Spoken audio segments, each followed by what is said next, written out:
Miranda, for the people who do not know who you are, could you introduce yourself? Miranda Stanfield, founder of MBS.tech. I have been working for the federal government in the tech space for the last 10 years, more recently cybersecurity in the realm of GRC. I have my master's in cybersecurity, earning my PhD in cybersecurity leadership. I have programs. I had a program in DC teaching folks how to get in tech. That was a big one.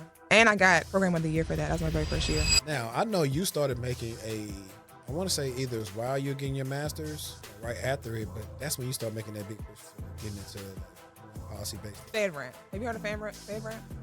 So for cloud systems, the company will go through a vetting process that deems them secure to implement enterprise-wide, like throughout all agencies. So if I wanted to use Azure, most likely it's FedRAMP. I could just look it up. You could easily, it's much easier to implement it because it's already gone through this rigorous vetting process by the federal government. Big M, what the M stand for, money. Miranda.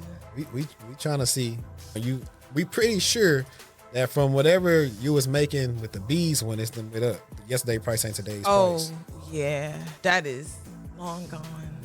We trying to see. I gotta have a different title than her. We trying seriously, like I most recently I like 10,000 in 5 hours.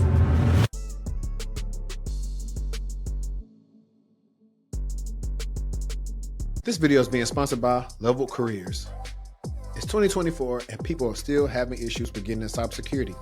If you're new to the channel, my name is Henry Davis and I am a cybersecurity career coach. The main issue that I see people struggling with is not their resume, but lack of cybersecurity skills. Input Level Careers Cybersecurity course taught by Josh Matacore. Now, this has been a course that I've recommended for plenty of people on my consultations and clients. And let me tell you, the results have been astounding. Some of the main reasons why you want to get into cybersecurity is because it's in high demand, job security, you can work remotely, and you're constantly learning new things. In 2021, the Bureau of Labor Statistics stated that the average salary for an information security analyst is $113,000. To get into cybersecurity, the link will be in the description, and use my code TechTual10 to get 10% off your purchase. Welcome back to the TechTual Talk Podcast. I'm your host, HD, and guys, we got a lovely guest for y'all. She's one of the first people to support the show 3 years ago. And now we have to just update everything in person. But we have none other than the biggest. Stop. We got Miranda, a.k.a. Miranda Stanfield in the building, everybody. So I want y'all to welcome her back to the show.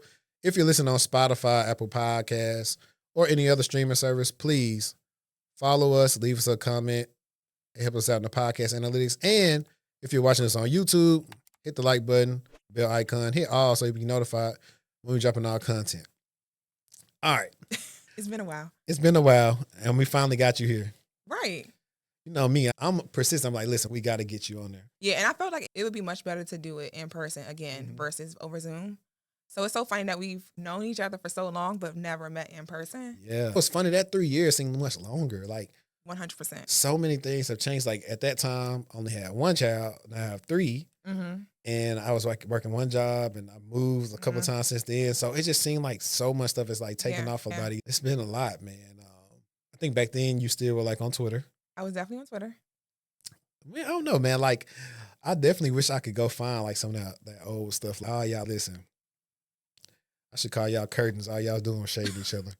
Oh, not me. Everybody was shading each other. Wait, are you talking about the big incident thing? That whole thing? Just in general. I think everybody was a little shady. I was definitely shady because that person came to me, can you do my resume? Can you help me get in tech? And then it's, how do you have this, that, and the third? Hey. Funny. No, what's that little thing? Not funny. Funny. Weird. That's what that is. It's a learning lesson. I think two things happen from that.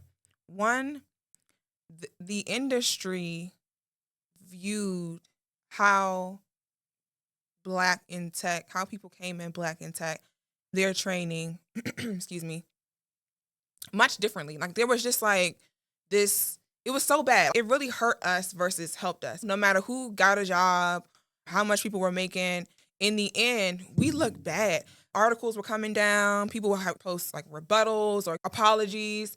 And it's just, you ruined it, almost ruined it for everyone. But also though, it shifted people to more legit ways to get into tech. Now I know people still finessing, but people understand now you have to vet people. So it's just... We'll definitely talk more about that because the people who were already veterans in the space were saying, hey, maybe you should go look into this. Y'all gatekeeping. Y'all don't want us in. Y'all don't want us to make money on. Okay, have it your way. Go ahead, BK. But Miranda, for the people who do not know who you are, which I'm surprised how y'all don't know who Miranda is. Could you introduce yourself? Okay. Okay. I'm trying to think where I should start. Okay. So Miranda Stanfield, founder of MBS.tech.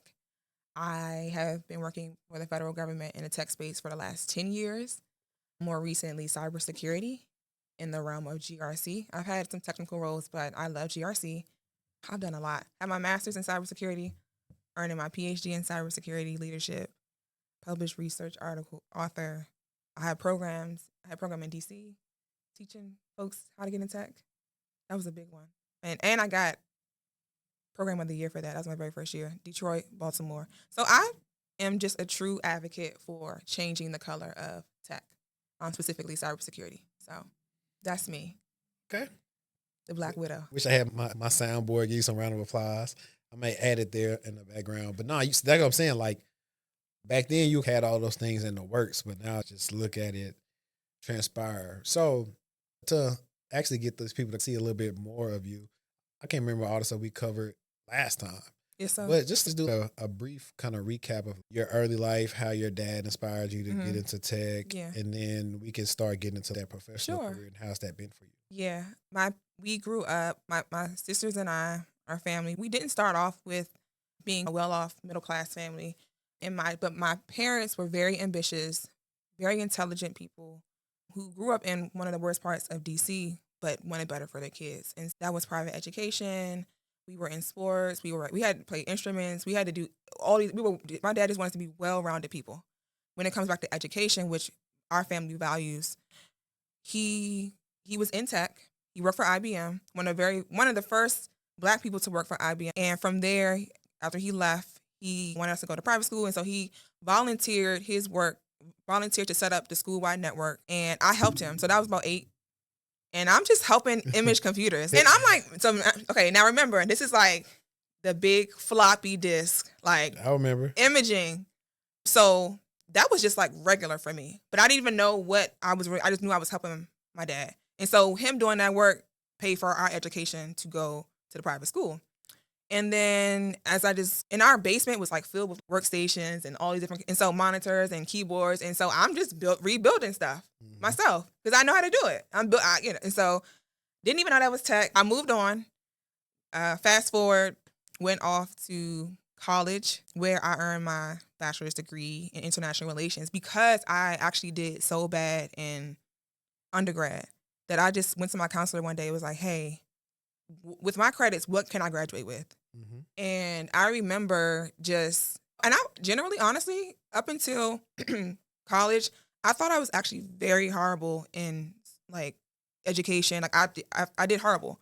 Excuse me. I was actually surprised I even got into A&T. That was the only school I got into. So thank God for A&T. But I got there. It's my first opportunity at freedom. I was away from home. So mind you, so by then, my mother was working at a big law firm, and this is 2006. She was making over $200K a year. Back then, that was a lot of money. That might be close to about $500,000 in today's money. So that changed so mind you, I'm going from, not to say poor, but lower class, wearing the same clothes, not getting the fresh Jordans, whatever, to my mother first, like when I went down to A&T, dropping me off, going to financial aid, said, how much is it? All right, write a check. So you pretty much, yeah. You went from being Will in Philly to Will in Bel Air. Listen. And it was amazing to see as a Black woman. And even the people were like, oh, okay. So I didn't refund checks, all that. The first year I was like, what is that? Everything's paid cash. But eventually, I started doing bad. My mother was like, we're not about to be eating hot dogs and beans and we paying, because you killing our pockets. We paying for you to go to school and you playing. Yeah. So they stopped paying for school. So I had to get financial. So then I had to get loans, which I regret. Yeah. I sure was about to ask you, do you think the fact that you felt like you had on easy street, like I took it for granted. Yeah. Like most young kids, because I don't even think to be totally honest, I don't think anybody sits down with teenagers and say, this is what college going to be like. I know, I ain't going to lie, I didn't go to HBCU. But if I did go to one, I definitely would have thought it was gonna be like Atlanta A&T and Drumline. Every day it was like, every morning was like, we had a time last night. Like, it was a party school. So mind you, I'm going from this suburban high school kind of shelter. I'm still partying. Like back then we had like teen clubs. So I was still going out. That. Yeah. Do they even have teen no, clubs and anymore? I'm like, I feel so bad because we was 14 in the club, like, but our own like kind of teen club. Yeah, which is fam in the club. And this is crazy too.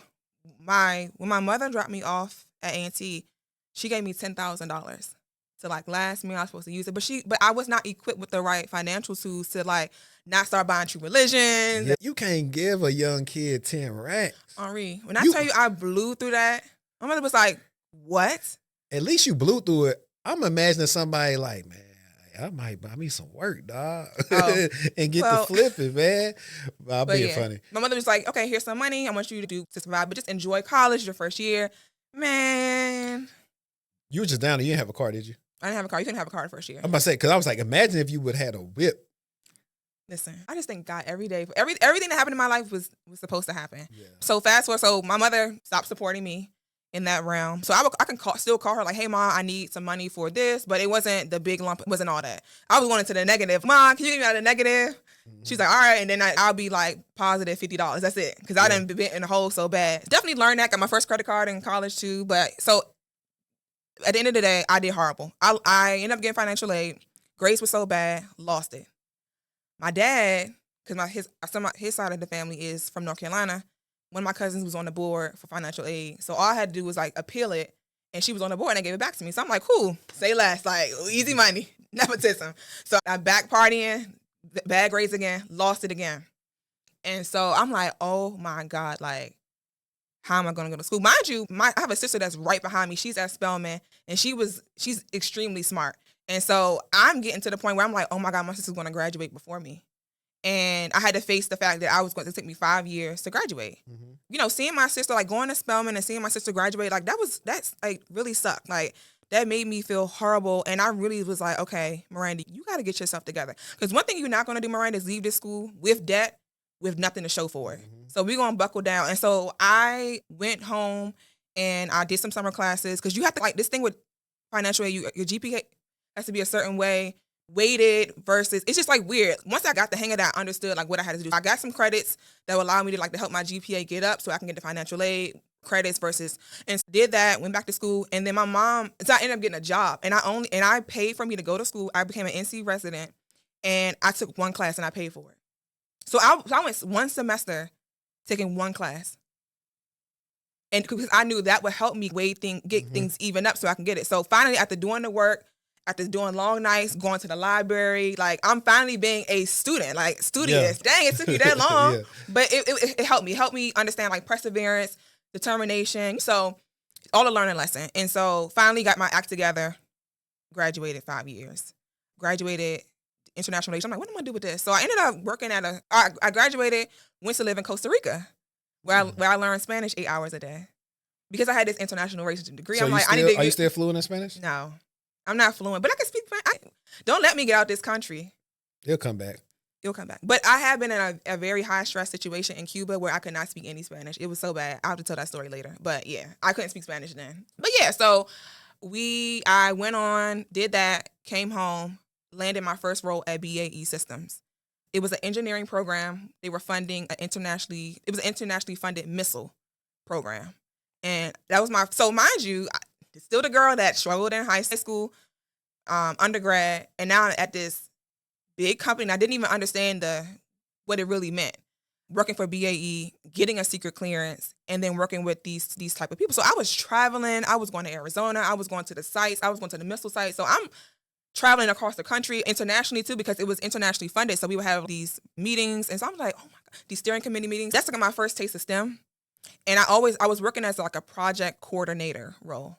But I remained in a STEM IT space, but in project management. So I began to familiarize myself with the jargon, because I'm taking notes. I'm taking minutes, taking notes, doing the meetings, things of that nature. And then moving into the junior project manager, like chief of staff, like really being like my director. Yeah. So I had to know what he knew. I had to regurgitate that. Then I recognized, I worked my way through the federal government, and I was like, okay, this thing, cybersecurity, is like big. this is big. And I was in a service delivery division, but they just kept talking about cybersecurity and risk and things. And I'm like, I got it. And thankfully, I was smart to understand, okay, you need to grab this and ride this wave. And so I went to my boss and I told him, like, hey, I'm interested in cybersecurity. And so I would just ask him certain stuff and he would break it down. He would close the door. He was a white guy too. And sometimes that's why I'll talk about this later. I've seen that on Twitter. Yeah. And I'll be funny with it. I'll be like. But yeah, so he was an amazing boss. Yes, white man, very smart. But he helped me a lot. He closed the door. He was writing on a whiteboard, doing diagrams, teaching me in there. And he was like, all right, now let's do something with it.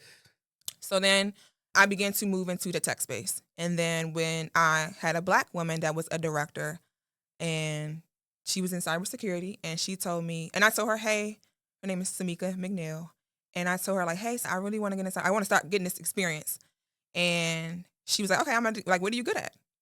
And I was like, I have a background in project management. I'm super efficient. Like great with workflows. Like, okay, great. I'm going to give you this. So we had an ATO, ATT process, which is the authority to operate, authority to test. And that's when you bring on a system and you have to ensure that it can be secure in your environment in layman terms. And so the process was the signatures were getting, the systems were, or the documents were being expired before the signature and we weren't renewing fast enough. And so I created a process for that. And she was like, okay, great. You did amazing at this. Here, I'm going to help you and I want you to assess this system. And so we did that whole process and then she just let me do it. And I'm just doing research online. Okay, what's the next steps for RMF? What's all these documents? And so after that, it just took off from there and it was certs. And so mind you, I was working in cybersecurity before I had any certs. Like I was studying for Security Plus, like after I was I didn't need a cert. I just knew that was like the thing and I wanted to move quickly and job hop. So I knew I needed certs, but I didn't get those until I feel like a little bit later. I didn't start off with certs or a degree in tech. Yeah. So fast forward, I'm here today. I've had different roles, but yeah, that's a little bit about my story. I have a long story, but that's a short version. Yeah, I want to briefly go back to you in school because I think you might have been demonstrating something that a lot of students deal with, but they don't know how to overcome it. Or not necessarily overcome it, but do you think your struggles were not because you weren't good at school? Because we see now that you're about to be a doctor. Do you think it was because you weren't interested in what you were learning? Yes, and there was a lot of distraction. It was a lot of distraction. I think too, because I was failing classes, I still didn't, subconsciously, I thought, this is very hard. This is even harder now than what it really is. I can't do this. I'm by myself. And I just, instead of looking at the glass half full, I was like, nah, this is empty glass. I can't do nothing. But thankfully, I had somebody, I had my sister behind me, pushing you pretty much. Because you don't want to be the sibling that didn't finish. I'm the oldest. And the middle one graduated before the oldest. So that was embarrassing too. So I was like, oh, nah. That's how my grandma used to do that about my cousins. She was like, all of them went to school, but I'm the only one that finished. I'm like, all of us had different life circumstances. Yeah. I like to say a lot of that stuff boils down to it. So the reason that you're talking about you having fun in school is why I didn't go to Grambling or Southern. I went to LA Tech. There's quarter system with more white people. I said, I'm coming here to graduate. What's that little meme with Denzel? I'm gonna leave here with something. That's how I felt too. No, I cannot leave this campus with just debt. So that's when, and I think too, that part of my life really helped shape who I am today, because this is, I don't know, 2010, 2009. And we just went through we were going through a recession too. People losing their jobs and all that. And it was tough. And that really shaped me to who I am. I am determined. I am disciplined. I don't even care about the motivation stuff. I'm going to do what I'm saying, what I'm going to do. I'm going to get stuff done. And so back then in school, I was like, okay, we got to get this done. We got to graduate. And so I buckled down. I remember I was in the library all night. I remember I used to be laughing at kids going to the library. What y'all doing? What are you in the library for? Meanwhile, and then eventually I'm in there all night, walking home late at night, 2 a.m, 3 a.m. to my apartment because I didn't study all night. Yeah. But I'm glad you said that though, because a lot of times people will ask you, hey, what would you do differently? And you want to say that, but then it's like everything that I went through or I did got me to where I am now. So I wouldn't change anything good or bad. It's just something I got to deal with, but it built character. Even with the money thing, had I not experienced that in college, imagine getting my first job and how I would have blew through that money. Yeah. I've said a lot of times. I was like, hey, a lot of y'all praying and all this other stuff for y'all to get this high paying job, but you can't manage 40,000. How you gonna manage 120, 150? It's gonna be still like you make 40. Yeah. And when a lot of people get that into their mind and then be good stewards of what they have, I think other stuff will start opening up for them. That's truly what I believe. Mm-hmm. You're not ready. Yeah, it is hard. Think about it. I was just talking about the other day too. One of the sucky things about the system. This is the only place where you could be an 18-year-old and go get a $20,000, $30,000 loan for education. But if you wanted to start a business, you would not be able to get a $30,000 loan. Deny. You can get a credit card. You can do a lot of things. You can get that. Yeah, so I was like that in itself will show you like a big problem of everything that goes on. Not to mention, and this is like I said, we like to just be real on the show. The other thing is, since like school costs has been way past inflation. Oh yeah. It's no regulations on what schools charge. So therefore all the loan people say, oh cool, we're gonna make a lot of money off this interest. Hey, whatever you want. Like TI, they giving it to you. But like you said, people are not getting a return on investment on that because, of course, they are choosing the wrong majors, which you've been talking about. That's your first time looking at STEM. You were already around STEM, but didn't really know what you was looking at until you came back and looked at it. But for the most part, most women aren't looking to do STEM. One, because there's exposure, or they think you got to be geeky. They don't know all the different roles or how to get to it. So they're not. They're more, and which I think is by nature, which I think it works though, more humanities type of things. Counselors, social workers, teachers, things of that ethos. Nature. Yeah. That's I think in some women's heart of hearts, if they could do that and live like a really good, what's the word, posh, whatever type of life, like they would do that. But the thing about it is, like, I said the same thing. So I said, what I'm going to do is I'm going to get a good paying job. And then I'm still do philanthropy. Like, I've still sent girls off to prom. I've fed the homeless. I've done all, and that touches me. So now I use cybersecurity and education to teach kids, make kids aware. Like, it's still playing on that, but it's like, I still make good money. You're actually like pushing me to do that. I want everybody to do it. I actually do. I definitely want to go back and do it to my hometown. It's like only a couple of us that's probably even in the industry. But I definitely plan to start up a nonprofit just for them. Henri, when I tell you, like the impact that you have, like the way these kids are, like when I'm teaching, these kids are screaming out of excitement. Oh my God, like we just cloned the Twitter page. And they're like, I didn't even know I could. I'm like, it's so much out here for you. It's not, oh, do I have to learn how to code? No, you don't. Like and that's part of the reason why there's underrepresentation within cybersecurity is just a lack of knowledge. Some people are just completely unaware of what the cybersecurity industry, what can be provided, what you can do in the industry. And that's unfortunate. It's just lack of awareness. That's a part of it. Awareness. And I remember I noted the thing because I want you to talk about your access thing. So I do want to talk about that later. It's awareness, but it's also not enough people that are willing to change the guard to get out of old hiring practices, bias ways of. But the thing about it is, though, even with bias, right? So one of the programs that I was working as an ISO for, back to bias and implicit bias, generally you don't even know you're doing this. But because people are in proximity of you, that's what you hire, that's who you around, like it's just in you. Same thing happened with a program I was on. My boss, she changed the color of our organization. She brought me on, our whole entire department was Black.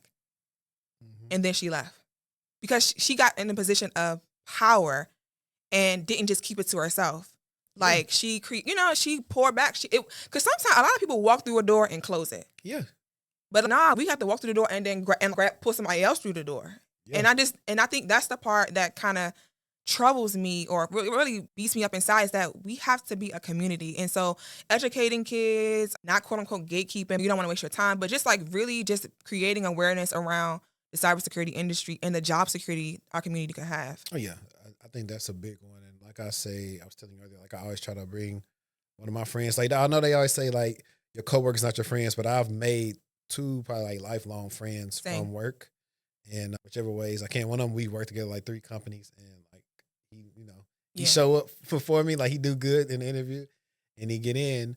But it's like Now, how do you take it to the next level? That's why, like, one of these things about this forum, about my company forum, helping all these people have these testimonials of getting in, like, you're changing people's lives. Exactly. And that's like a big one. I know sometimes people may look at, oh, you charge. I'm like, the amount of money they get from me giving them this service to change their life, like, one of the last clients, I think, all in all, he probably increased his salary by 160, maybe almost 170,000. And how much he pay you?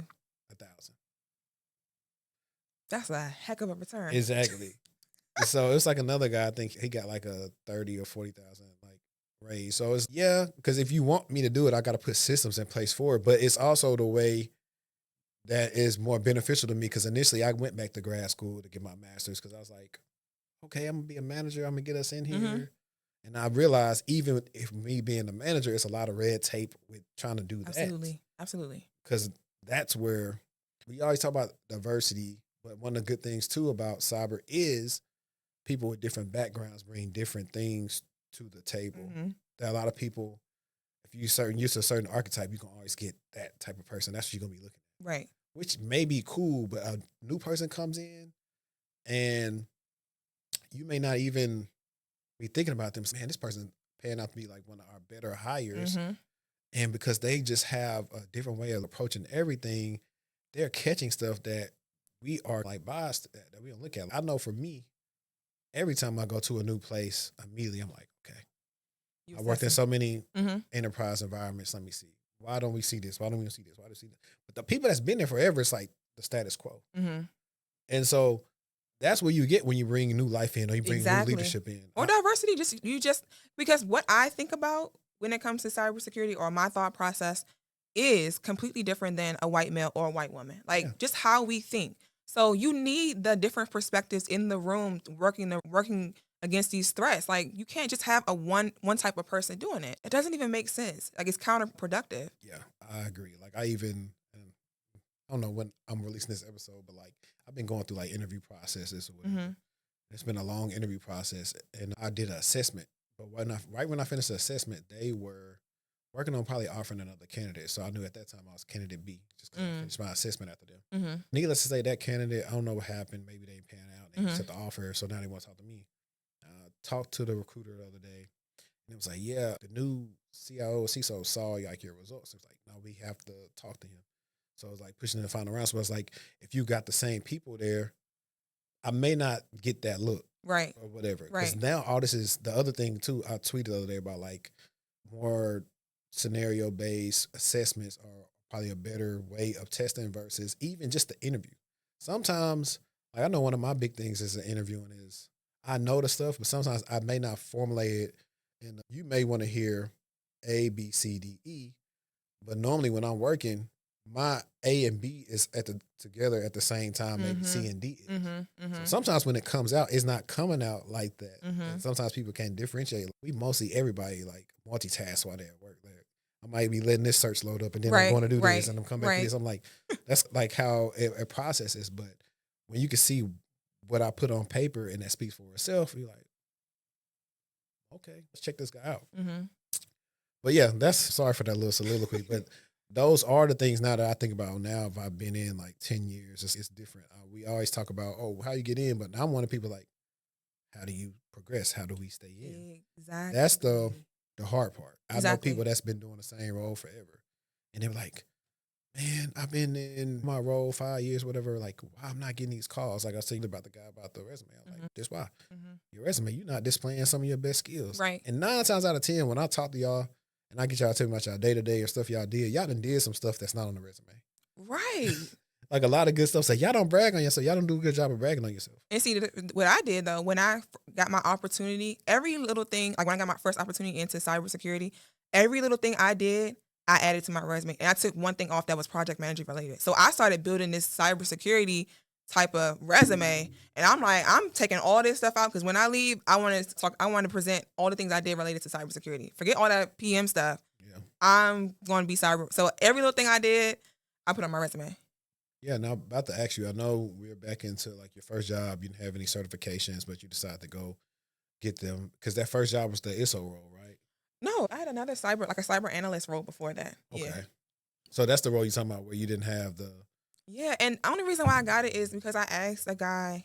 They wanted me to go to another agency because he became a director and he wanted me to come with him.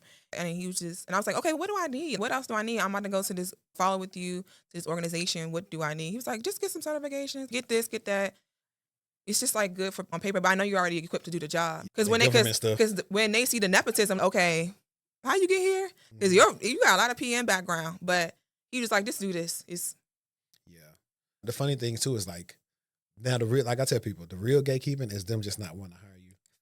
listen. Or you can't, like the real gatekeeping is, hey, vendors won't put out no training for none of that stuff unless like your company uses it. So you only can go through your company for the training. That's It's the tough. real gatekeeping Mm-hmm.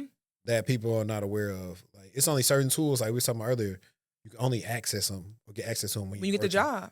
Because people like, so for my role, we use CSAM heavily, which is like where our systems and all the information related to it lives. But the only way you can get that is if you get a government job and they provide you access to it. That's it. There's no other way to get experience. So it's tough. Exactly. Now I know back when we did the episode 3 years ago, that's when you was like in your ISO bag, right? Yeah, and I think was I getting my master's in too? I think I I was. think in you my was. Like I said, it seemed like a lot. It seemed like a lot happening. Yeah. Briefly, I want to briefly touch on that role because maybe somebody's interested in doing that. Can you like tell them what that is? And Information system security officer. I think it can entail a lot of things. I think it's really what your organization, what they lay out the roles and responsibilities, because you can be very policy assessor, vulnerability management type of things, or it's like you dip in different buckets within the GRC space because you want to so for example, when you're bringing a system on, and every ISO will do this, you have to assess the controls. Controls are, I start laughing because I have to remember that people don't know, what this stuff is. So when you think of controls, you think of it as a measure to, prevent, deter, or then you go down the line of the different types of security controls that are put in place to do certain things. And then you assess that based on the level of how the system was categorized. So whether it be high, low, there's different requirements based on that. And so you just go through and you will reference NIST documentation for that. And honestly, I tell people all the time, like they say, oh, how do you know this? Or what can I study? NIST documents. Like NIST has like how to conduct a risk assessment. NIST has security plans. System security plans. Like they tell you exactly how it should be. Read the documentation. It's out there. Like the NIST documents are like my little Bibles. When I need to reference them, okay, privacy controls. Okay, so just to go back to that, so a lot of times in my last program as an ISO, I did a lot of like control assessing, bringing the systems on. I did some third-party assessments, third-party vendor assessments, things of that nature. Really heavily relied on RMF, FIPS. And RMF is? Risk Management Framework. And FIPS is? I don't even know what FIPS is. I forgot. Ooh, I know what FIPS is. And like federal or something? I don't know. I'm trying to guess what it is. FIPS. It used to be $199, now it's $200. I'll look it up. It's so many acronyms, but Federal Information Processing Standards. Yes. I don't know. Yeah. That's why I knew something was federal because it had an F in it. Yes. I'm actually doing it because now I've been trying to. You trying to get a good upset? No, I've just been trying to go the way of like when the people come in, like they take something from it. Yeah. So that's why I did that. Because sometimes I'm cool with not asking, but I'm realizing, hey, the people that's watching, they might be wondering what 100%. No, I agree. Yeah. So if I keep naming acronyms, we'll be a long list of things. But I definitely use those as a reference, and I encourage people, no matter what role you want to get into, the federal government really sets a lot of best practices and industry standards. So it's always advantageous to see what the latest version of a document is. And just read through it. Of course, a lot of documentation is very long, but just like something simple like the RMF, like that's a very straightforward, the steps. Like you want to understand like what happens, what's the outcome, read on it. And I don't want to ever come off like I'm gatekeeping, because the reason why I always tell people like do your research is because these people will lie to you. People will lie to you. Oh yeah. Slap some stuff on their resume and you're asking what it is. I don't know. Even when you're trying to for people who are trying to get into tech, like some people just are not in that space to be given advice. And I just want people to do their own research. Do your own research. It's so important. Take everything with a grain of salt. What I say, what you say. Mm-hmm. And I think that's what my PhD has really helped me shape, like arguments and conversations. I don't engage in certain conversations because, okay. Low vibrational conversations. Opinions are the lowest form of human knowledge. Because what are you basing that off of? I'll tell you this. When I first started, my first published article, I work with a chair, and I was telling him, hey, I want to put this article out about bias in cybersecurity and Black people. And I'm like, yeah, because it's biased. We are racially profiled. You cannot write a paper on emotion. He checked it. You got to provide facts. Yeah. So where's the statistics? He was like, and he's Black. He was like, I know that, but you got to prove that. So what are the theories associated with that? What is the data saying? And I'm like, oh, so now when I'm posting to, I tell people like, this is what this is, but go research it. Do your own research. Yeah. Or this is what I reference it to. Because how are you going to argue or give an opinion of something with no basis, no receipts? So that's what's funny. That's most people on social media. Most people. That's how we got to where we are today in the propaganda and people just taking face value for tweets and AI pictures and videos. And I'm just like, is this where we are? Is this where our country is? This is where people just face value tweets. Deep fakes, even you got now new security threats. Now, hey, I got some information from Miranda. I know how she talks. I'm going to use AI and I'm going to call the bank and say I'm Miranda. And so it's so funny. I had a class, one of my master classes, and we were talking about MFA and how banks are introducing when you call, hey, you want to go through and verify your voice so the next time it's convenient, and you just absolutely not. That's horrible. That's an old practice. I'm like, what? And I'm asking the students in my class, and they're like, yeah, I signed up. I'm like, why? Why would you do that? And this goes back to data. So we think about cybersecurity and what we're doing. We're protecting digital assets, but data is so important. Like companies, organizations, businesses, they want your data. It's so important to protect your data and not give it away for free. I tell people all the time, don't give your cookies up for free. Like when you're browsing a website and they say, accept all cookies, like why are y'all doing that? Yeah. Man, I ain't gonna lie, I be doing it because I'm just trying to see what I'm going to. Yeah, but I can go clear them though. Exactly, but it's just like so sometimes innovation can be used as not necessarily surveillance or watching, but for example, your microwave, your washer and dryer, all these Internet of Things, data, and I'm like, y'all, I can't. I can't do it. They don't. Why do you? Is it convenient as you think it is, or maybe there's still data associated with that, and you and who you are. And the hard part is now is you got the IoT, like you said. So now these different companies, you have to make sure that they're doing their due diligence, and people don't have your information. Oh yeah, every day they wash their clothes on a Tuesday. So let me start pushing ads. You're building a profile of who you are. Alexa, Siri, all these different things. It's just building out. Just think about them just building a character, rebuilding you as a character. Yeah. That, when you were talking about, a funny thing when you were talking about the voice activation for banks, there's a show with Courtney B. Vance, some other people. It's a pretty good show. It's based off like a true story. It's like The Last Big Heist. And it was back in the 80s, I think. 80s or early 90s. This is when banks still did voice verification. And he got inside job of the people who work with like transfer over stocks or something for companies. And they didn't have they just learned how to sound like the people. Wow. Because humans were verifying this, and they were able to steal the money, but I think somebody read it and they got caught. But the thing is, that was a horrible practice. Because what happened was they were all moving to computers. So computers were replacing that voice activation thing. But no, that's horrible. All these different, the sucky part now is like so many things online. Okay, it's no way possible nobody can remember all these passwords. So now you go to having a password manager. So now the password manager is saying, okay, cool, we just make a pass key in your biometrics. So now people are really not even remembering those things.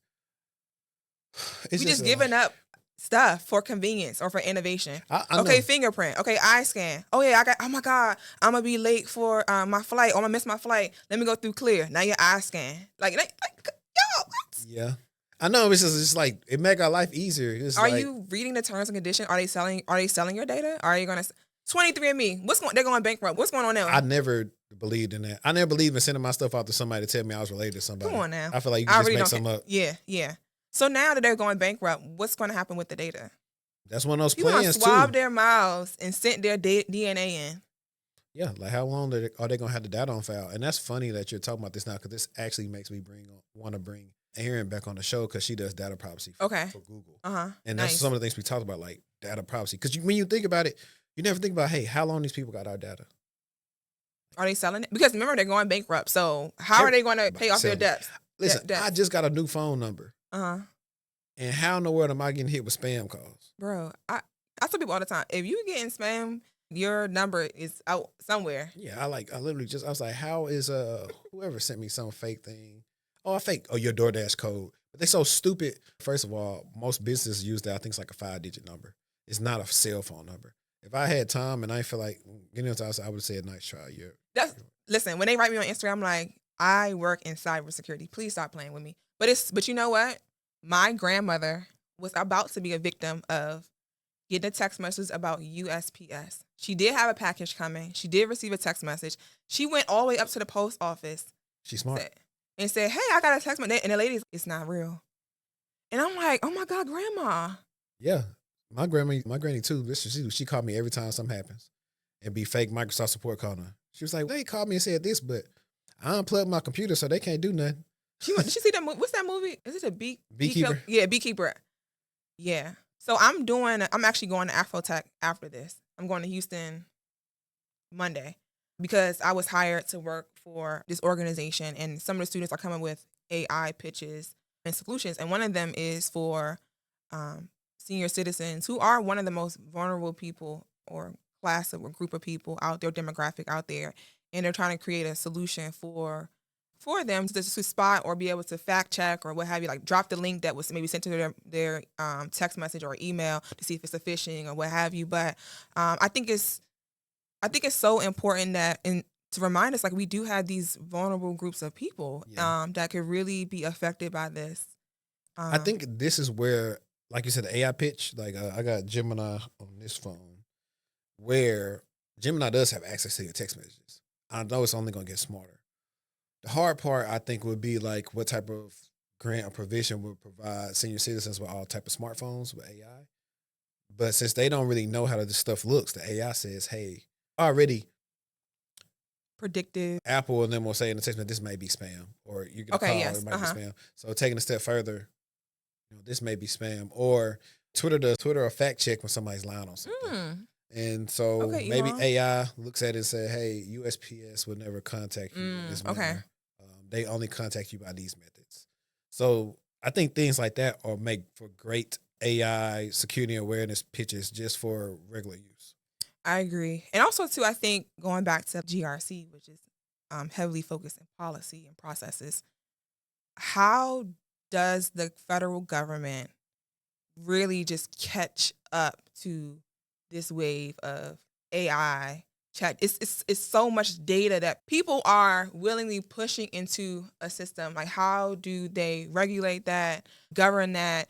It's very interesting to see how quickly it's moving to this and how the government is just trying to catch up. Okay, setting policies and things of that nature in place. I don't know. That's why they probably always be so locked down. I mean, you can't really do too much on the federal network. Yeah, you can't get on ChatGPT. You can't use, what's that, Grammarly. You can't do none of that stuff. Because when you think about it, hey, it is data. And like I said, I only use those things like on my personal thing. But I'm like, I used to hate in one of my companies that we couldn't use. Like I use Otter AI for my concepts. I used to hate I couldn't use Otter AI or something like that. I'm like, bro, I'm in this meeting. I don't care what y'all talking about. Just give me the highlights. Like I proposed all that stuff for them. I was like, look, why is this a meeting? Let's use Loom. They're concerned if our data goes through Loom. I was like, I get it. And then that's when GRC comes in. Like, how are we going to assess the third party? What are their reviewing their regulations? Like, what privacy or controls they have in place? Or It's very interesting. Yeah, it definitely, it's a lot of rabbit holes you can go into, which is, for me, this is really more so for people being negligent. But the people from North Korea, they have been using stolen U.S. identities and been working remote U.S. jobs. Ooh, slick. And they've been working. So how they've been doing it is it's a big collaboration. What they do is they work with somebody stateside that has a laptop for them. They have all these different laptops with VPNs and stuff, acting like they are actually U.S. people. And so they're remoting into them, acting like they're them. And doing it. And so the people are working like 5 and 6 jobs at a time. So the work is not good work. And it's always a trend among them. They don't want to get on camera. They can't do other things. But if you're not even doing background checks, it's some standard stuff that they could avoid in this whole thing. That's crazy. And so some of the things they told them to do is, hey, when you onboard these people, make them read the serial number. But that is like a growing trend of people doing that. Because you already had, in the pandemic era, people interviewing for people and then another person working the job. Oh, I see. I never knew that. You didn't know that? Yeah, when I was on person? leave, I think my second daughter was born, and then I was on leave at the time. My manager at the time at my company was like, we just had to fire somebody because the person who was working for us was not the guy that interviewed with us. I did not know that. Yeah, that's why they took CISSP off of Proctor, like the online Proctor. Go in person. Because they was taking people's exams. Yeah, they do it all the time. But I hate taking online exams because I got to think myself out. Hey, can you be quiet? No, I can't be quiet. Damn. I'm not cheating here, but I need you to relax. But no, there are so many different use cases just over privacy. What's happening with our data, like all those social security numbers. Like every time something happening, Change Healthcare say 100 million people affected. Listen, I'm so tired of getting an email about a data breach. I'm so like, what are y'all doing? And what are the costs? What, as a consumer, right? Because I already monitored my credit. I don't want that. Right. I want money. And I don't want $25 either. Yes, I want racks. Okay. Give everybody affected racks. I bet y'all stop doing that now. That's what I'm saying. Because they got in because somebody didn't have MFA on, I think it was like a Linux machine. And then they started moving through their environment.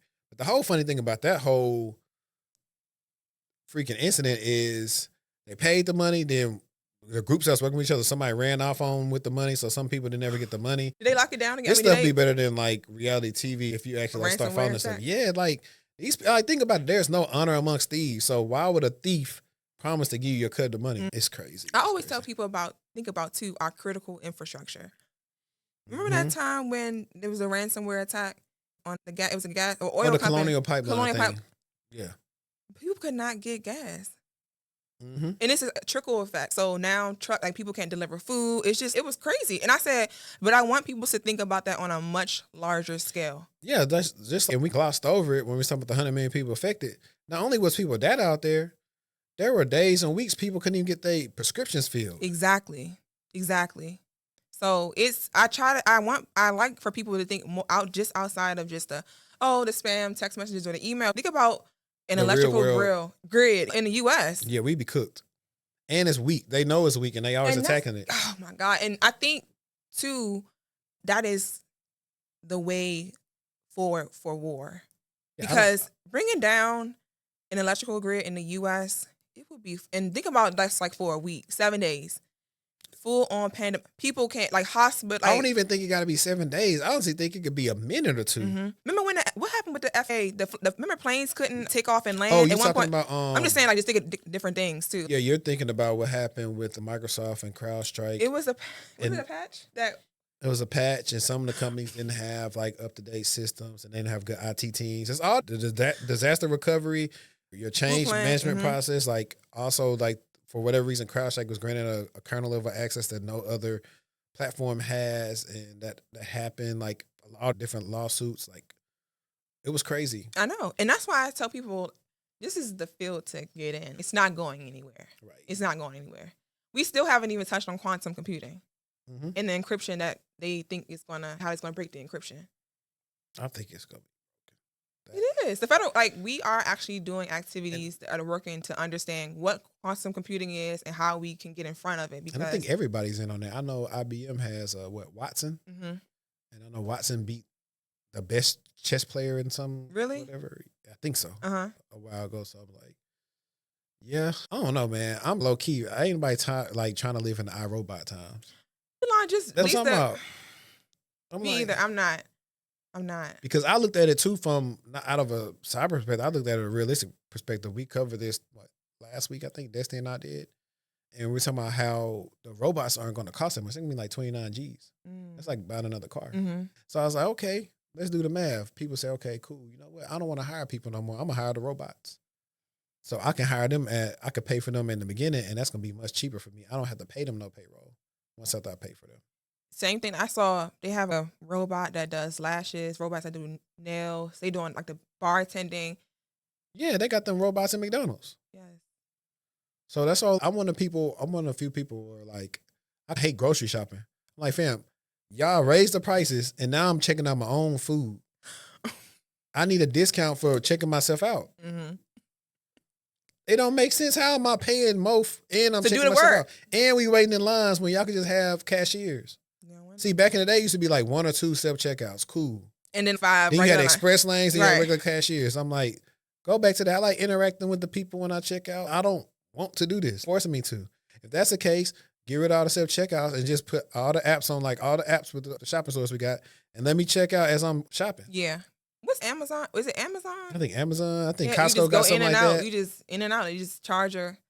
Yeah. I think Costco got something like that. Like, just do that then. This goes back to what I said, like the convenience, innovation, like what, like something always suffers. Yes, there's a tug and pull there. What do you get? Like, I know we getting off the rails here, but this probably like such a millennial based like conversation. But like, even the convenience of Netflix is cool.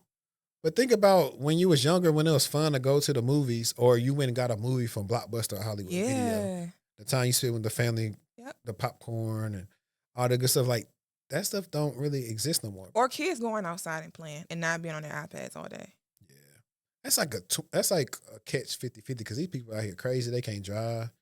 You in the house and your kid didn't got hit by a car. Yeah. But I also think at a certain age, like kids shouldn't be outside by themselves. Yeah. Also, too, there was a time when a lot of us were playing video games as well, but we definitely went outside. Yeah, we had a good balance. Like my little girl, she likes it now, but like she also likes to go run around and play and stuff. But yeah, it was just different. I mean, we was motivated to. I mean, shoot, these little boys and girls are scared to talk to each other. Yeah. They'll rather send somebody a DM, hey, I saw you at school yesterday. No, but my friend's son had like homecoming, and they had the regular homecoming party, like dance and all, and then they had a separate homecoming for like introverts and like. I said, what? They too accommodating. Man, listen, you gotta get out on that dance floor and make something shake. Some I ain't gonna lie. You be a wildflower, but someone make you move, some start twerking on you. You'll probably get out there eventually. Yeah, so it's very interesting, but it's all in technology, the effects of technology. Yeah, guys. So y'all see how just regular life conversations like tech affects everybody? It's pretty interesting and it gets pretty fun. But to get back on to scheduled programming.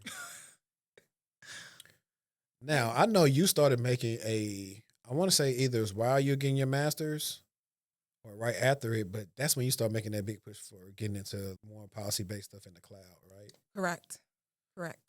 What's that been like? And because I know like for example, my friend that works at Lockheed, for what he does there, they don't really, everything's on-prem. They're not really fooling with it. Oh, everything's on-prem? Yeah, for what he's doing in that specific contract there. Now, he's worked with the cloud in the past, but he hadn't did it in a while just for him. But for you, because I know government got their own spaces specifically for the cloud and stuff like that. I would assume, because this was like the biggest player at the beginning, but Google and Microsoft have been gaining on them, but I would assume like more of an AWS thing that you've been working with. Yeah, remember, it's all, so I'm going to throw another process or. That's cool. So FedRAMP, have you heard of FedRAMP? The company will go through a vetting process that deems them secure to implement enterprise-wide, like throughout all agencies. And so if I wanted to use Azure, and most likely it's FedRAMP, I could just look it up. You can easily, it's much easier to implement it because it's already gone through this rigorous vetting process by the federal government. So organizations will put in certain restrictions or measures or controls to get this FedRAMP kind of certification because it lets everyone know that you've gone through this rigorous process and it's pretty secure. I feel like it's made life easier because a lot of companies want to go through the FedRAMP process. Yep. But I was on a contract where FedRAMP was cool, but they were using a lot of third-party organizations that would never do a FedRAMP go through that. And so they would have SOC, like SOC 2s, like understanding different frameworks and compliance frameworks to understand what security measures are required, like GDPR, HIPAA. California has one. I think those are all very important too. But as far as a GovTech perspective, a lot of these organizations, unfortunately, have monopolized the industry, and they've gone through the process of FedRAMP. So it's just a matter of, okay, this is FedRAMP. You can implement it. It's easy. Versus like a brand new, like if we wanted to create our own new cloud, oh my God, Yeah, you can't just put that in there. Yeah. You got to work on that. Yeah. So. And then they're like, who are you?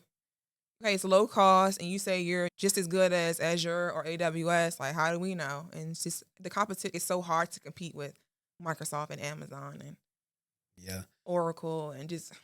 The funny thing is, though, I've actually been seeing some places move back to on-prem because I think they spent less money being on-prem than they did.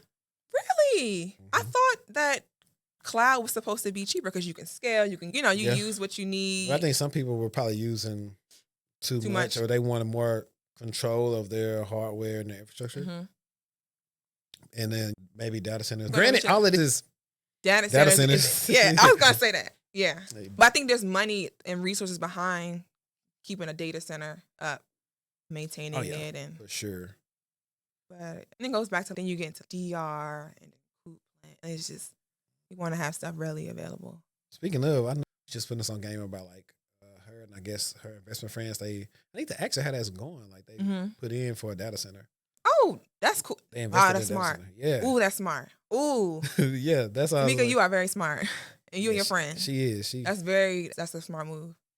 Yeah. So with you doing, I guess I could ask you this.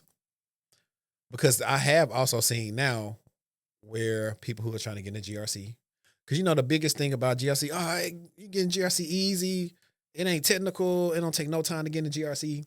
I won't say it don't take no time, but I've seen, from my experience and other people's experience, they are actually moving towards having people with at least some type of technical background to get in versus you having no experience because it makes it easier for you to catch on. Yes, and I will say this. You have to understand. Okay, so let's just say you are just trying to even confirm and assess that a system is compliant.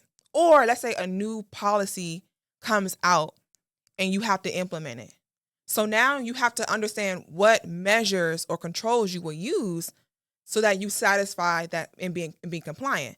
But you have to know what's out there. You have to know how it should be configured so that it actually works and you are compliant. So there is a level of technical stuff in there. I do agree. I think that it's definitely helpful. It's not just all things policy. Policy plays a huge part in it, but you have to understand what exists. Going back to your papers and stuff, right? The why behind why you're doing something. Agreed. Like how are you going to get this buy-in? Hey, we need this control in, and we need to do this and that. Okay, explain to us. You can't just say, "Oh, it says we need it," but fill in the blanks so I can understand. Great point. And then too, so let's just say, okay, this is a new policy. Hey, we don't have the resources to do it. There's a risk there. You have to so we have identified a risk. How are we going to mitigate that? Or are we going to use a compensated control because, hey, granted, we can't use MFA, so we're going to do X until we can. It's like have something, but you have to know that there's an alternative. It's called compensated control. Like you just still have to understand there's a technical aspect there. So I agree. Yeah, that's what I'm saying. And that's the thing too. People are trying to transition. Like we was talking about earlier. You don't have any stories to pull from, or you don't understand something, or we still have to this day. We got people who are smart enough. You know what? I'm gonna do my 2-3 months of help desk because I just need to understand. So I need some type of foundation. I can't do help with that. I'm just saying some people they think is they just need something now. It's probably paying more than what they was currently doing. Right. And there's other people have the liberty of not to do that because in one career field, they already have higher paying transferable skills. Mm-hmm. So I always tell people it depends on that. But Like attorneys, like there's a lot of legal aspects yeah, with we work with legal all GRC. the time. Yeah. So When it's incidents and we got to release certain Man, information, just listen. like Change Healthcare too. Mhm. Them attorneys was working on that, Mhm. or you working to vendors those contracts, or Mhm. you got an MSS. We're reading those things. MOUs, all those. You just got. There's a lot of But the agreements funny put in thing place. of you bringing that up though is the fact that people, when you think about law, you rarely think about cybersecurity. Man, I said to myself, I wish I would have got my JD versus my PhD. You think so? Yeah, because after you're an attorney, like you can really like the way legal and like GRC like just are tied in because like, all these data breaches that are occurring, like man, you know how much money I would make being an attorney, like settling these cases. Yeah. I want to know how much I would get from it. That's the real part. No, you're It's not like, getting that. That's the part. And see, the consumer, we got to know that it even happened. that's why I never joined in on those class auction things. I was like, they not finna give me no bread for that. $25. Yeah, no. I'll go sue myself. Udemy had one. Did you know that? I ain't They know. had a class. Did you use a Udemy course before? See, you could have got your little $12 You did back. me. Google Workspace had one. Everybody got one. It's a lot. You Like, get a data breach. You get a data breach. you get sued. You get sued. Right. Yeah, I don't know. I think we've been telling people like this is actually a good topic right here. Mhm. Let me see, matter of fact. What you looking for? Do I need to pull something? This guy said, like clockwork, college degree requirements are making their way back to tech job postings. And I said most of them never stopped being on there. That's what I said. Who lied? Somebody lied. Because the thing, you got to think about the grift. I can sell you a $10,000, $15,000 course and say, you need no degree and this and that. And convince you. Like a boot Because camp or I did something. it. See, a lot of times what happens is, and I've compared the way that the people getting into tech is similar to like MLM approaches. Mm-hmm. They'll use their story, but we know that we focus on the majority, not the minority. I said that. I just put that in my story. I be going all. I'll be playing Black Power all day. But I just tell like, okay, yes, it is true. You don't necessarily need a degree to get into tech. That's true. You can say that because you can say, okay, I've looked at X amount of job postings and it says no degree required, experience, or whatever the case may be. But that's for the majority. We have to be twice as good. So if you don't have the complexion for the protection. Look, you see how brown I am. Like, so I tell people, if someone comes to me, hey, I'm thinking about going to do it. Because also too, although it may be a long experience or whatever, you have projects, you have papers, you can talk to how you were thinking, why you came to this conclusion. Like you can say, okay, hey, I haven't done that, but in my studies, I've done X and we did this or capstone. You know what I mean? Like you can still speak to some experience. As you say that, I catch a lot of flack for talking about WGU in a way that's unfavorable to some people. I say, hey, if you're already in the industry, go get WGU. Mm-hmm. It's cheap, easy to complete. Mm-hmm. If you're not, go to a degree program that's going to be more up to date. That's not going to force you to get all these certs. That's going to have legitimate capstones that may require you even to build stuff that you can talk to and resume and stuff like that. And then I get different people telling me all this other stuff. Listen, if you listen to the video, I'm not saying you shouldn't go. I'm just telling you why you may struggle.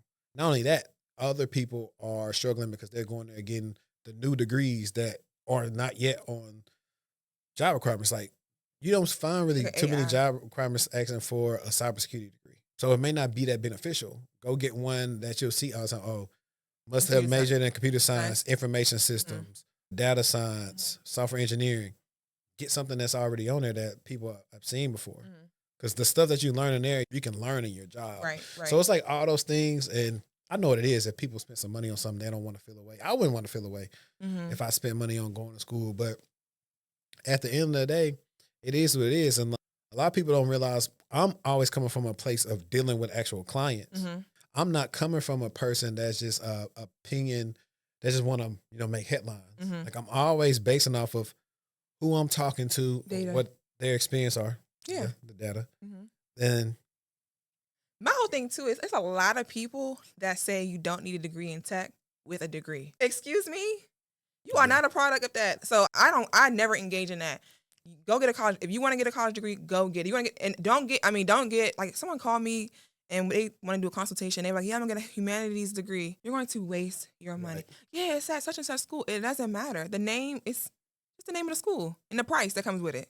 So here is where I tell people if they don't want to do a degree, they should go get like a lower level just IT job, because at least they can go somewhere and maybe, like I said, this is where help desk or another type of lower level job comes into play, where they get the job and now that job has tuition reimbursement, all this other stuff. Yeah. So they can make school a little bit more affordable on them. Right. So that's the way I try to tell people, say, now you're going through school, you're learning school stuff and you're learning skills. Right. So I try to say that for some people, because some people do not have the liberty of doing that. And like I said, I'm a big advocate of bachelor degrees changing to really be similar to master's degrees. I agree, because my master's degree, it was cybersecurity, all cybersecurity. Like my capstone, we had a simulation, and we would wake up and it would be like something occurred, and we were like scrambling, trying to do certain, and we all were like, had different roles, and and I was like, ooh, like this is, and so I was able to talk about that type of stuff in my interview too. So I think it should be a very, not say aggressive, but just direct type of. No, it should be direct. Like I went back to the bachelor's, and I had just out of college just taken British Lit. Why am I taking British and English Lit again? Why am I taking Algebra, math again? Yeah. I'm taking these classes that I'm not going to need anymore. Instead of that, give me a class on email etiquette. How to make a proper email. How to use my check spelling. Like stuff Excel, people need to know. I don't know where. Yeah. Like, now we do always do like the beginner IT intro course. So you do Excel, you learn Access, you learn Word. But yeah, that's they need to give you the more important things. Hey, how to understand. Look, give me a class on benefits. Understand my benefits. Yeah. I agree, because like you just like first year, it's like you just repeat high school all over again, but at a college level. And I think that's why people was like, why am I here? Why am I at an 8:00 class? Why am I talking about world history? Why do I have to take this? That's why I wasn't going to class. I'm telling you, listen, I know. That's why I was partying. Listen, I think everybody first year, like my first quarter was bad. My final aid was messed up. I had to drop some classes. I scheduled the wrong class. I didn't know about rate my professor. Yeah. Like I would go in world history class, go to sleep, turn the recorder on my Motorola Droid, and just I had my little razor out, like trying to, and just let that recorder. I'm just like, I'm not interested in what Magellan did today. I will say the one history class that kind of shaped who I am today. And then when I went to A&T, I had an African American history class, and that lady had me like. Now that's like a good class because it's interesting. Now, one of my more favorite classes that I liked that wasn't necessarily curriculum based. I mean, it was in my curriculum, but I probably would have took it anyway, was sociology.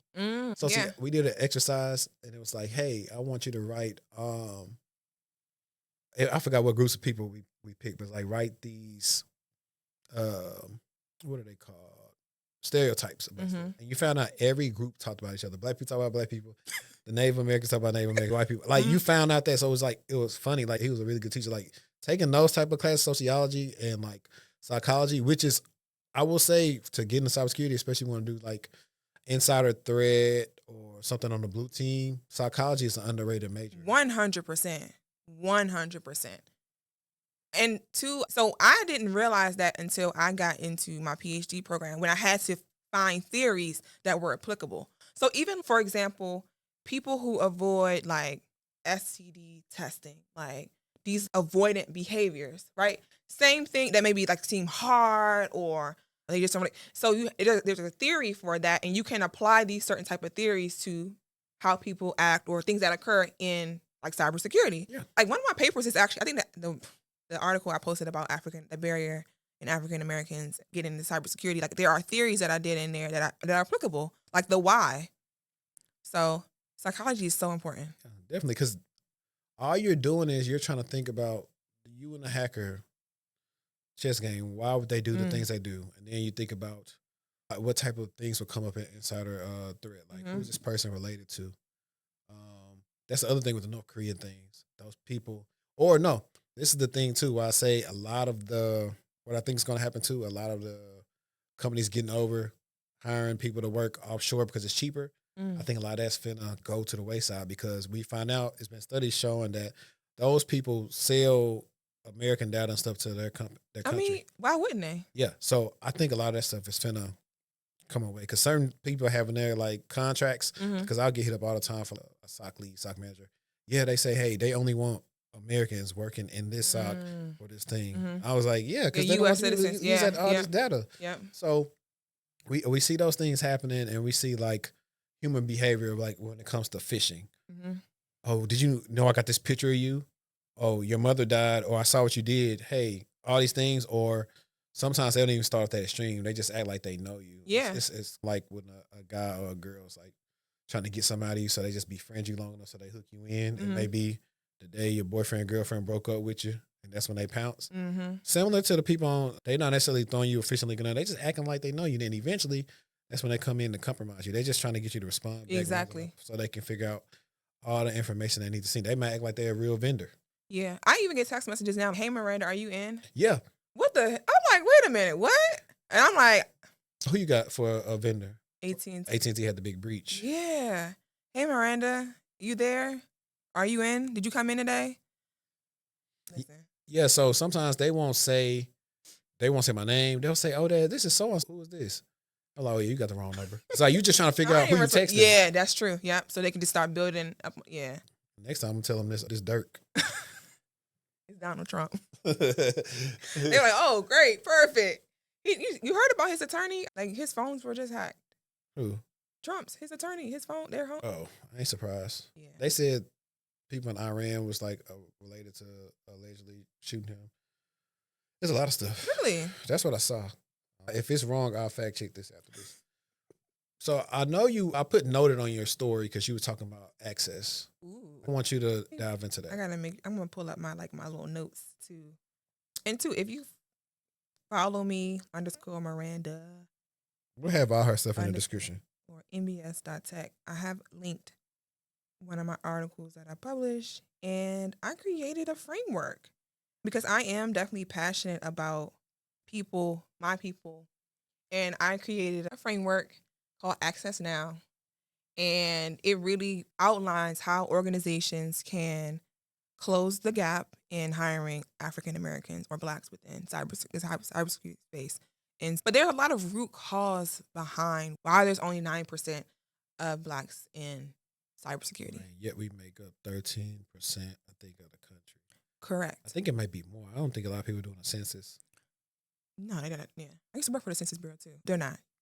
But the reason why I push for this so hard is because I know what it can do for a Black family in America. Yeah. The job security, the money. And I think about, so I always ask my students, how much money do you think I made last year or whatever? And they say, I'm like, no. And I tell them, and then they be like, what? I'm like, yeah. So I say, so what would you do with that type of money?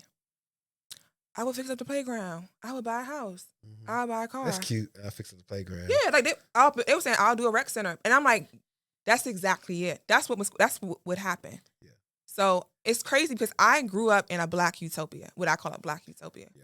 And the area that I grew up in, like DC, Maryland, like I barely saw white people. My doctors, dentists, their parents were lawyers. They worked for the federal government. Everybody was Black and successful for the most part.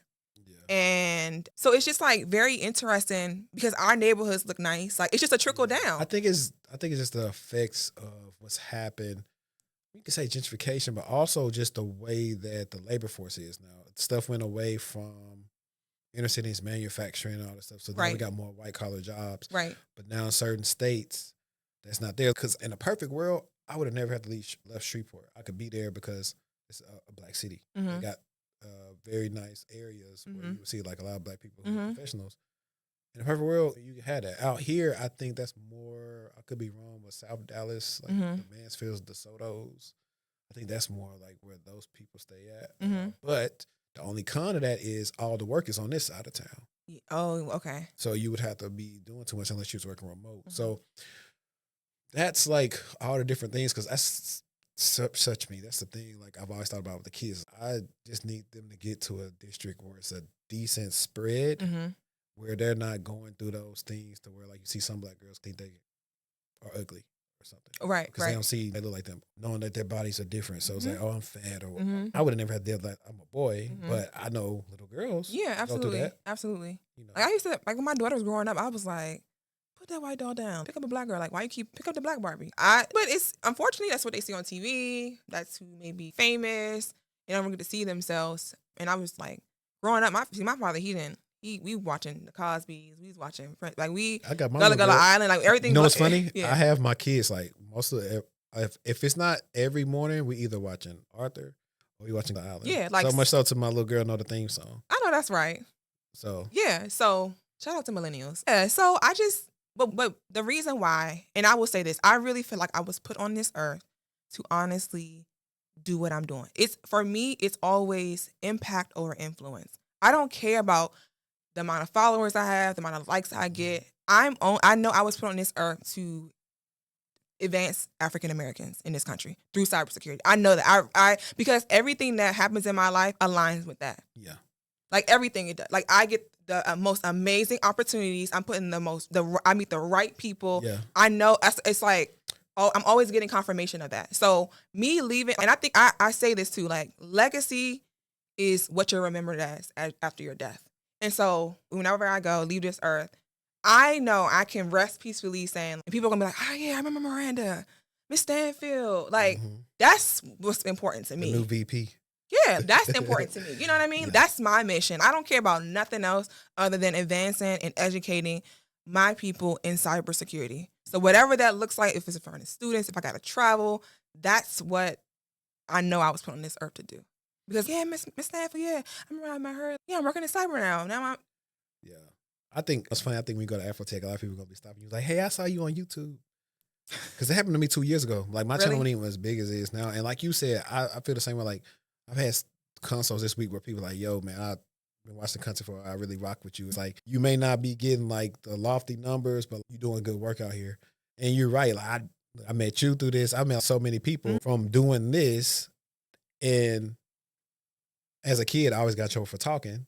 And I tweeted this before. I was like, who would know like years later I'll be doing something I like to do that's useful for me. It was like I always been that way. And then ever since when I got in, I always try to help people get in. So even through all this stuff, I had people, so many messages, and I wish I could do advanced search filter like on LinkedIn. But there's been so many people that said, yo, I watched your channel for 2-3 years. I finally got my first security job. Oh, wow. So it's like, yeah, I don't really be tripping either, like off of the big number stuff, because I can't put a number amount on impact. Thank you. Thank you. That's the biggest thing. Yeah, that's definitely it. I get the same thing. People, oh, I saw your interview on Bees, like LinkedIn invites and DMs. But yeah, it's really about the impact. I don't care about the influence. But honestly though, this is how I know I'm aligned. What's going on in my life, the opportunities that I'm presented have nothing to do with social media. Yeah. Like I might post it because I have the opportunity. Right. I don't need marketing. A lot of the things that come on my plate are just because of who I am. Yeah. Somebody heard about me. But it's not through likes or a subscription or class or whatever. That's good. I created that. But a lot of my big stuff, like my contract work, like me going to Afrotech for free, getting flown out and getting paid. Yeah, because they sure be trying to be skint with the pay. Afrotech didn't fly me out. Another like Robert Smith organization did. Okay, but yeah. But I'm saying no, Afrotech in general, because I'm a little salty. I'm not salty. I'm happy some of the people who's speaking for cybersecurity, but I do feel away because me and a friend, we was trying to. It was going to be me. I don't know if my friend Brene. I think Courtney. Oh, Courtney Walker, or a different Courtney. Yeah, Courtney. Yeah, I love Courtney. And she was going to be the host, and we was going to have a cybersecurity talk. And they didn't want it because I think at that time they was looking for famous people. I'm like, they are, yeah. But Thanksgiving is good. I'm going speaking at Thanksgiving with Courtney Walker too. So yeah, I said next year I'll do more. So I said I wasn't going to do any traveling until Josh got older. So I pretty much ever put like all down the back. But next year I'll probably be doing like more conferences and stuff like that. Yeah, because ideally, if I was able to go to Houston next week or whatever, or even in Thanksgiving, because I want to do, like, people have heard me say this on the pod so much, but I plan to do it. I don't know when it is. I'm gonna get the right people around me. We're gonna plan it. Like a couple of live shows. I look at my analytics. I know I got people that watch me out there where y'all at, DC. I got people in Atlanta that watch, of course, people here. I got some people on the West Coast. So I want to do 3 or 4 things. Like just try. Yeah, I went to see Nightcap at the House of Blues here when they was down here. And I did that so I could say, okay, I see what they did. It's like me and my co-host got a good rapport, and then I could bring up, different things for people to do. Like I could say, all right, I'm gonna pick 2 people from the audience, what y'all experience is. We'll do a regular capture the flag. Oh, I like that. Whoever win get 200 bucks or something like that. You don't leave it there. They don't want to steal your idea. Yeah. It's on wax if they steal it. Yeah, but yeah, I think that's an amazing idea. Yeah, I just think that, you know, you being authentic and who you are. I've always sent people your way. Yeah. I used to be like, I need an affiliate. No, list. speaking like, of that, I actually finally switched to Kajabi, and I have to work out whatever percentages I want to do for the plan. So wherever price they change, it still should be a good amount. But I am working on the affiliate things. I finally got it done. Yeah. No, it's okay. But I was just looking. I wanted to get it done for people because I was like, hey, like I appreciate when people send people my way because you thought about me. You thought enough about me to know that I wasn't going to mess over somebody who looked to you for guidance. And I think that shows my character too. No, I can't help you there, but he can. And I think that's why people always welcome me because that ain't really my strong suit. Let me see. Yeah, I'm a pet. Yeah. Because I got another friend. Shout out to CR. If I'm busy or whatever, but I was like, listen, if you want your resume to be hidden, I send them to her. Like friends, family, anything. I was like, or if they're an experienced individual, I say, look, she got her testimonials there. I was like, me and a couple of friends, we all have got our services and we've been like, everything been boomed out, Metro. Like, I send people that way. Yeah, so that's why I like to Courtney too. Yeah, Courtney's really good. But yeah, we're a community. We should all be helping each other out. I love it. I just think. I've always imagined having this freaking like company that's a dream team of like us, cyber professionals, and like a company or something, like whether it's consulting company or whatever it is. Just a big. Yeah, like people like that know what they doing. And we can say, hey, we got between us 50, 60 years of experience. This person specializes in this. This person is this and not like that. Like I've always thought of that because I know friends that like have their own business that kind of been on the country do it, but I've always thought of some type of superstar, Johnny Cochran just of come in cybersecurity type stuff. Yeah. And that's always been cool to me. If we can, I ain't gonna say when we do it. That's what I'm gonna say. When we do it, I think it'd be like the first because I don't think I've seen that. Like you have all these other things. Oh, this guy was working for the NSA at 15, or this person like bringing those type of people in. Because think about, we got friends that work like top tech companies. They are very skillful. Yeah, like I got invited to some good parties at Afrotech because that girl or that guy within that company. Yeah. So like some heavy hitters. All that stuff was like just taking like, yeah, this person has worked for Amazon last 10 years. Yep. You go tell somebody that when you're trying to build on a contract. Oh, cool. Yep. They got it. Oh, this person is working in the crypto industry. This person's been working in healthcare. This person's been working in government. This person's been working in manufacturing. All that stuff. Yeah. I think that's why I was doing that's what they do with the law firms, right? Yeah, 100%. Yeah. I think that's why I was doing a lot of conferences because I wanted people to know who I am, like what I know. So that's been actually very advantageous for me. And it's like building my portfolio of who I am. Yeah. That's the only thing I haven't been able to really do. I was supposed to do my first speaking thing last year, and that I don't want to talk about it, but that kind of got messed up. It wasn't anything I did. But that's the only thing I'm like, I probably could go find the speaking engagement, but I'd be so busy doing so many different things. I was like, I don't have time to. I was like, I just need a person. They can even get a cut of whatever I get out of it. I was like, just find me some. Because if you give me a mic, I'm going to talk. Yeah. Yeah, I think you should definitely do it. I've met great people, cultivated great relationships and opportunities from speaking. Because once you speak and people hear you and they're intrigued and you actually know your stuff, like you're not just some internet guy on Twitter tweeting about tech. It's funny you say that. The other thing that people are running into, they are now, which is smarter than them, they are asking the people like they go get these consults from, hey, what do you do? Do you work in tech or is your job helping me get here? Yeah. And I was like, I think that's a good question. Yeah, I'm still in the field. Yeah, I'm like, I'll tell you what, I was like, it's not on my LinkedIn because I was like, I'm just people crazy, but yeah, I'm like that. You can go verify with these people that you've seen that are big names in the tech space. We've actually worked together. That's always been a thing that's worked out for me. So yeah, I've had people I've worked with on the channel. You see what they do. So all you gotta do is have a conversation with someone. You can pry and see if they really know their stuff or not. So yeah, you can't BS a BSer. You can't. You really can't. Except the people that don't know. Like, I could probably show you. I showed. They was BSing BSers in COVID during the pandemic. Yeah, no, they was getting the jobs. When I shot with Kayla Tuesday, I was showing her, this guy had a consult one time. He paid like 10 G's or something for a boot camp out here in Dallas. And that resume was garbage. What's the boy name? Bubba Dub? How he talk? Trash.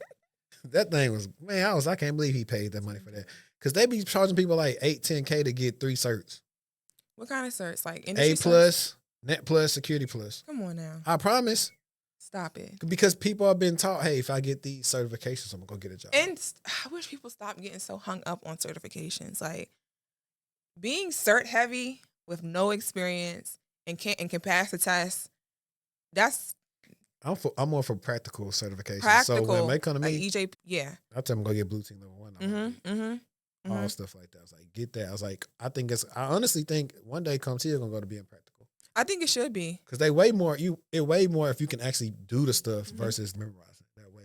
But I think with Security Plus, that would be tough because it don't cover a specific thing. It's like a multitude of domains. So I would like to see how they would try to do that.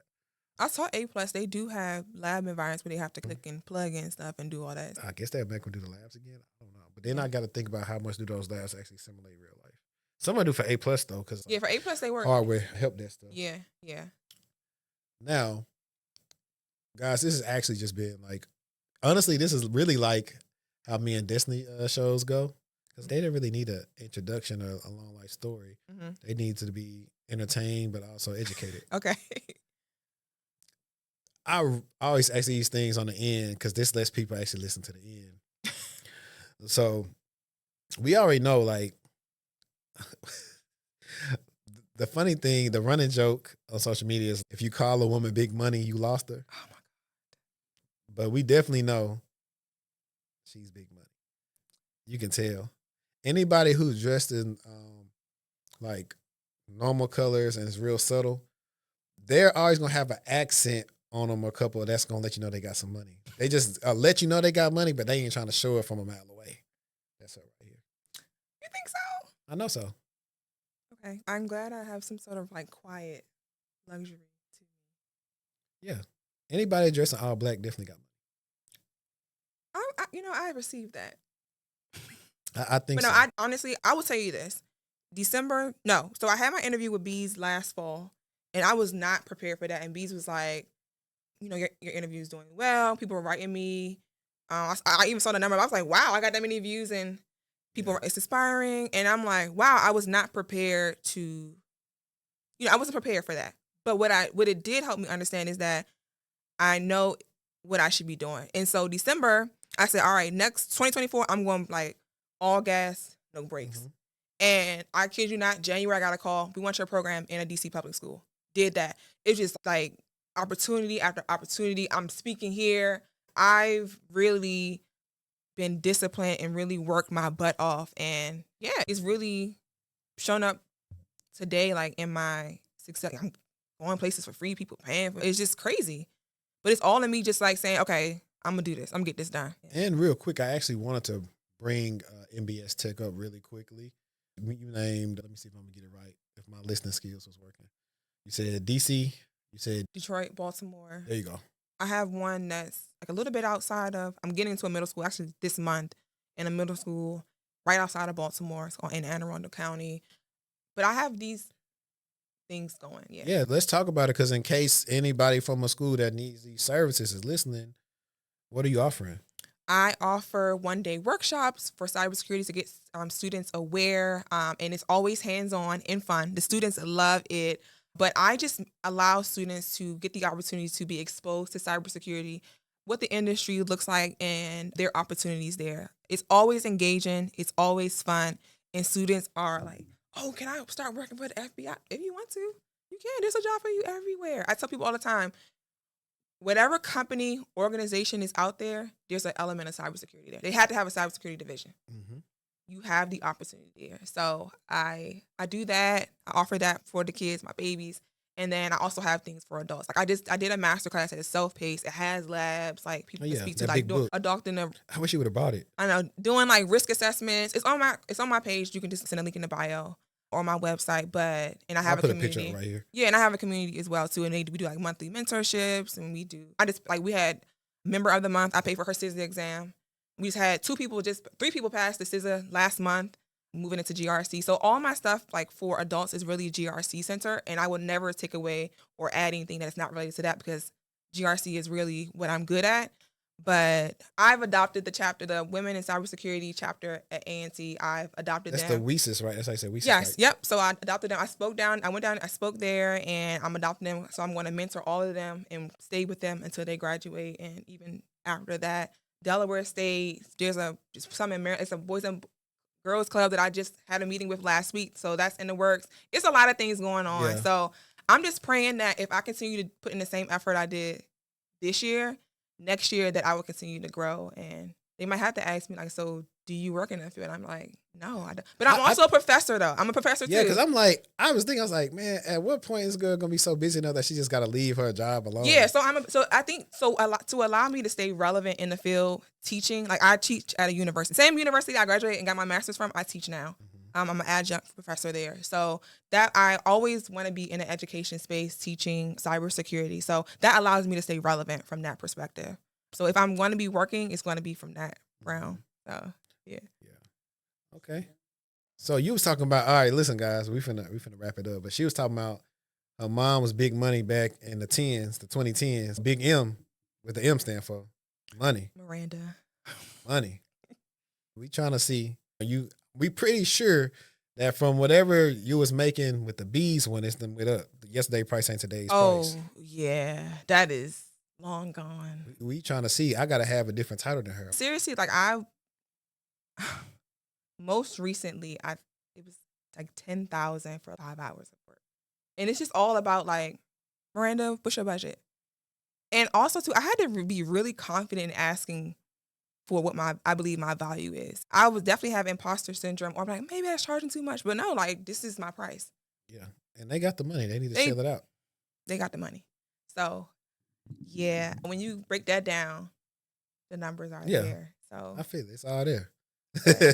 Shout out to Jeezy. Guys, we've got to the end of the pod. Miranda, how do they keep up with you for the listeners? How do they keep up with you? MBS.tech on Instagram, my website, www.mbs-tech.io as well. I have links in my bio as well where you can email me, we can connect on LinkedIn, but I am excited to connect with more people and continue my journey and my mission of educating African Americans through cybersecurity. Perfect. And guys, like I always say, let's stay textual. Hope you enjoyed this one. And we out. Peace.